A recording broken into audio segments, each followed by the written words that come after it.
Assalamualaikum warahmatullahi wabarakatuh. Perkenalkan, nama saya Muhammad Prayogi. Di sini saya akan menjelaskan tentang materi perkembangan otak dari bukunya John Santruk ya. Nah, pengertian. Nah, perkembangan anak tidak hanya dilihat dari fisiknya, akan tapi juga dari otaknya. Mengapa? Karena otak itu merupakan pusat berpikir, emosi, dan perilaku. Nah, di sini objeknya itu pada anak usia tengah dan usia akhir gitu. Nah, perkembangan otak adalah proses perubahan pada struktur, fungsi, dan koneksi antar neuron. Nah, neuron ini ialah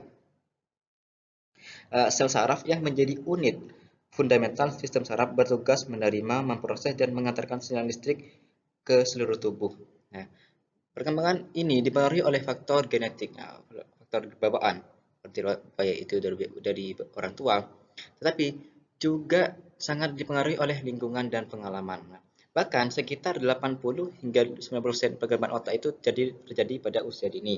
Sehingga pengalaman pada masa ini sangat menentukan kemampuan anak di masa depan. Nah, ini ada beberapa bagian-bagian otaknya. Yang pertama itu lobus frontal, yaitu bagian depan, yaitu berfungsi untuk mengendalikan gerakan, perilaku, memori, dan proses berpikir. Dan yang kedua yaitu ada lobus parietal, bagian atas, yaitu mengendalikan sensasi seperti sentuhan, tekanan, nyeri, dan suhu. Terus ada lobus temporal, bagian samping, yaitu mengelola suara, memahami bahasa, menyimpan ingatan. Terus yang keempat ada lobus occipital, bagian belakang, yaitu kemampuan melihat dan mengenali visual. Nah, itu ada juga otak kecil yaitu. Terus ya, di sini ada pembahasannya ya. Yang pertama itu plastisitas otak. Otak memiliki kemampuan plastisitas, yaitu kemampuan untuk berubah sesuai dengan pengalaman. Artinya apa yang sering dilakukan anak itu akan membentuk kekuatan koneksi otaknya. Semakin sering digunakan, maka koneksi itu semakin semakin kuat. Terus yang ketiga itu mielinisasi, yaitu proses pelapisan saraf dengan mielen yang berfungsi mempercepat penghantaran informasi. Dengan proses ini, anak itu akan menjadi lebih cepat berpikir, lebih fokus, dan lebih responsif.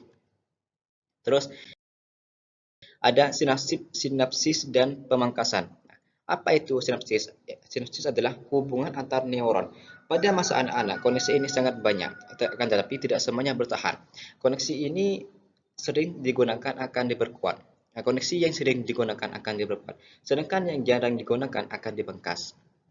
Terus ada yaitu korteks prefrontal, adalah bagian otak yang berfungsi untuk penalaran, pengambilan keputusan, dan kontrol diri. Nah, bagian ini belum berkembang sempurna pada anak, sehingga anak cenderung lebih emosional dan impulsif. Nah, kesimpulannya yaitu perkembangan otak sangat mempengaruhi kemampuan belajar dan perilaku anak, baik itu lingkungan, pendidikan, dan aktivitas. Memiliki peran yang sangat memiliki peran yang sangat penting dalam membentuk perkembangan otak. Oleh karena itu, stimulasi yang tepat sangat dibutuhkan agar perkembangan otak anak dapat optimal dengan baik. Sekian presentasi dari saya. Wassalamualaikum warahmatullahi wabarakatuh.